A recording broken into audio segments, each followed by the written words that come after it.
Resale doesn't care about marketing, celebrities, or store ambiance. It reflects reality. And the reality is harsh. Pieces once treated like assets now sell for a fraction of retail. Many lose 70 to 90% of their value the second they leave the boutique.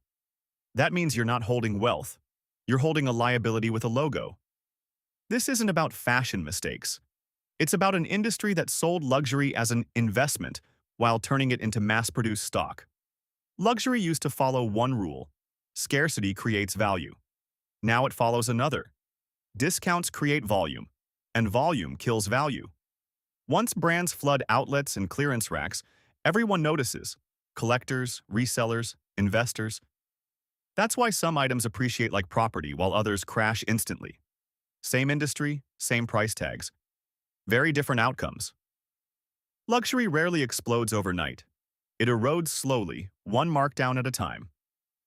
That erosion peaks in what I call the outlet death spiral, when aspiration fails and brands chase volume instead. That's where value dies. Let's begin with the clearest example: Michael Kors. There was a time when that logo actually carried weight. You didn't just pick it up on a whim. You bought it to signal that you'd arrived, that you were making progress.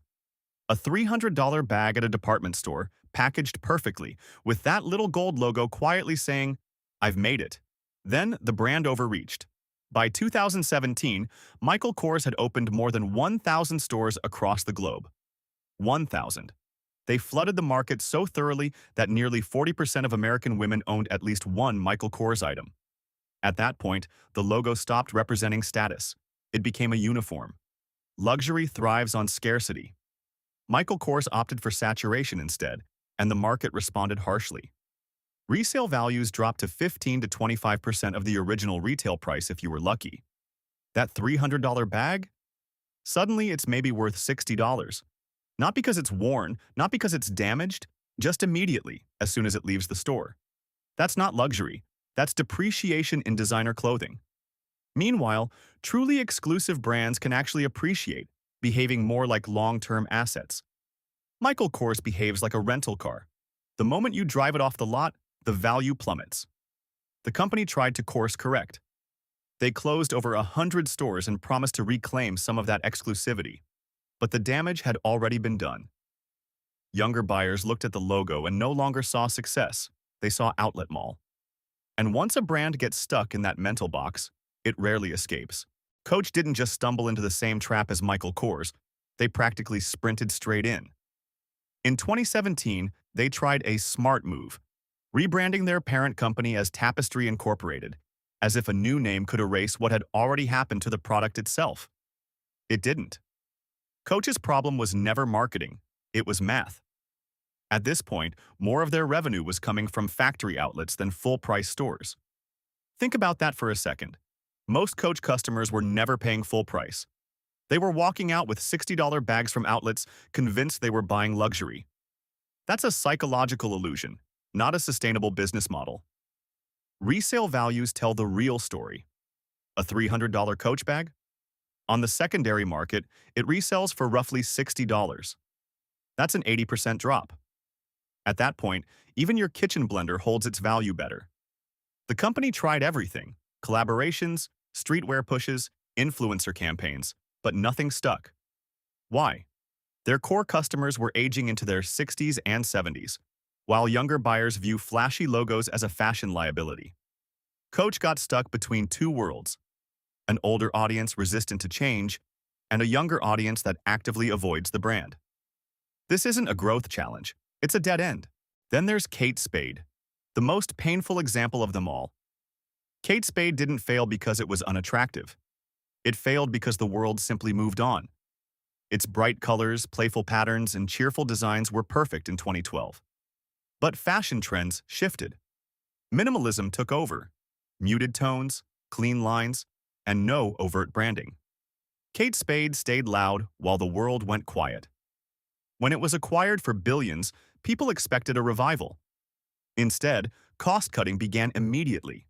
Quality slipped, prices didn't budge, and resale prices revealed the harsh truth. A $300 Kate Spade bag? On the secondary market, it sells for $30 to $50. That's not depreciation. That's evaporation. Fast fashion got just good enough to close the gap. Why pay top dollar for mid-tier quality when cheaper alternatives look just as appealing? Then tragedy struck. The founder passed away, and with her went the brand's creative soul. Sales fell sharply, and the company openly admitted it had lost relevance with buyers under 35. Corporate speak for, "The future has moved on without us." And here's the lesson tying all three brands together. Once luxury starts leaning on outlets, once discounts become permanent, once full price becomes optional, resale crashes, status crumbles, and eventually, the brand itself collapses. Outlets don't save luxury brands, they embalm them. They keep the body looking intact while the value vanishes from beneath the surface. If that seems grim, wait until you look at brands stuck in the middle. Too expensive to be practical, not exclusive enough to feel luxurious. That's where it gets truly brutal. If outlets erode luxury slowly, the middle market destroys it mercilessly. There's a dangerous price zone where logic breaks down and resale value gets obliterated. Burberry. Real heritage, British history, iconic trench coats. A brand that once embodied understated wealth and old money elegance. So how did it go off course? Greed. For years, Burberry raised prices without actually adding value. Later, new leadership admitted it openly, calling those hikes unjustified. Translation: we charged more simply because we could, and customers noticed. But the damage didn't start there. That famous check pattern, once a symbol of sophistication, became one of the most counterfeited designs in fashion history. It spread everywhere, even adopted as a uniform by football hooligans in the UK. Definitely not the crowd luxury brands aim for. In 2018, Burberry tried to protect exclusivity the most extreme way possible. They burned $37 million worth of unsold inventory rather than discount it. Literally destroyed it. The backlash was immediate. Environmental outrage, collapsing brand trust, and a market reaction that was merciless. Burberry's stock plunged more than 50% in a single year, ranking it among the worst-performing luxury stocks in Europe. Those $2,000 trench coats? On resale sites, they now fetch under $400. That's not typical luxury depreciation. That's panic pricing. Burberry ended up stuck. Too expensive for the everyday buyer, not exclusive enough for the ultra-wealthy, caught in what feels like luxury purgatory. And it only gets worse when we shift to watches. Tag Heuer. There was a time when owning one of these watches meant you'd arrived. You weren't Rolex rich, but you weren't stuck with a basic mall watch either. It was the perfect middle ground. And that middle is exactly what became the problem. Tag positioned itself between $1,500 and $5,000, a price zone that used to feel safe. Then two things happened. First, Apple Watches arrived, bringing health tracking, notifications, and payment features. Suddenly, dropping $2,000 on a watch that only told time felt obsolete. Second, Rolex watches became assets. Certain models didn't just hold value, they actually appreciated. Buyers now had a choice. Spend on tech that does everything, or spend on a watch that could hold, or even grow, its value. Tag offered neither. Resale numbers tell the story. Buy a Tag today, and it loses 40 to 60% of its value almost immediately. Meanwhile, Rolex owners sometimes turn a profit just by wearing their watches.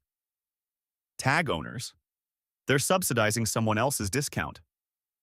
It didn't help that Tag flooded malls and airport duty-free shops. Nothing screams prestige like a sales associate following you through a terminal while you pretend to take a phone call. Collectors even have a saying, "Tag is the watch you buy before you know better." That reputation sticks. And when a brand becomes a stepping stone rather than a destination, resale collapses, and with it, the illusion of status. Then there's Fossil, the quiet tragedy of the watch world.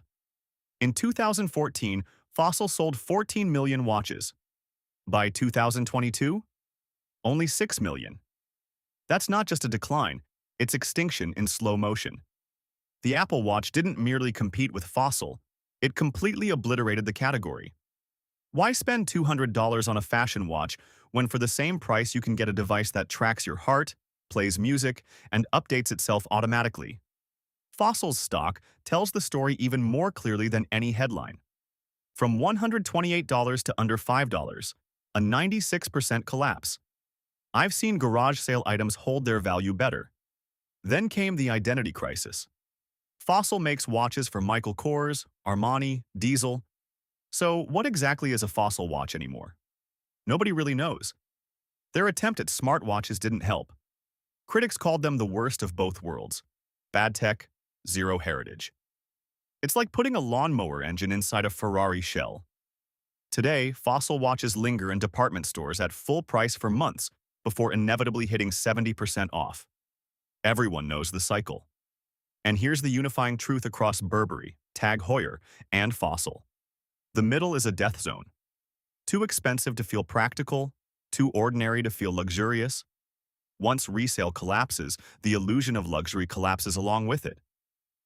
But things get even stranger when we look at brands that didn't just lose value. They lost relevance entirely. Fashion didn't just shift price points. It changed what wealth actually looks like. That's where the next collapse becomes uncomfortable. Luxury didn't just get cheaper, it got quieter. In today's world, loud is the fastest way to destroy value. The biggest change in modern luxury isn't price, it's taste. The new elite doesn't want to look rich. They want to look invisible. That's where quiet luxury takes over. Muted colors, no logos, no flexing. Clothes that whisper wealth rather than scream it. And brands that didn't adapt? They're collapsing right now, in real time. Let's talk about Versace. The brand built its empire on excess.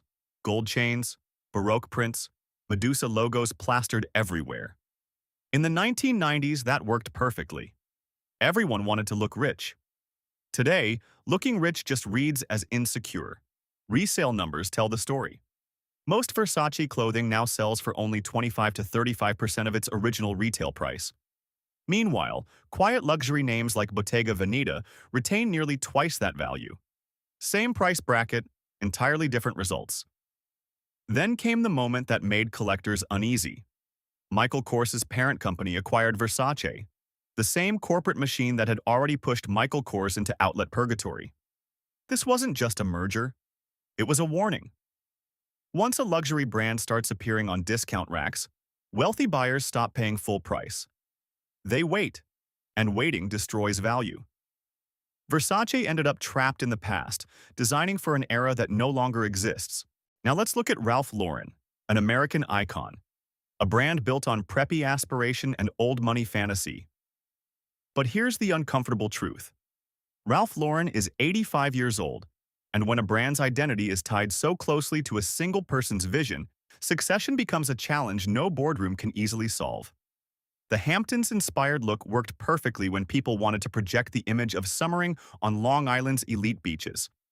Today, younger buyers are chasing a completely different vibe.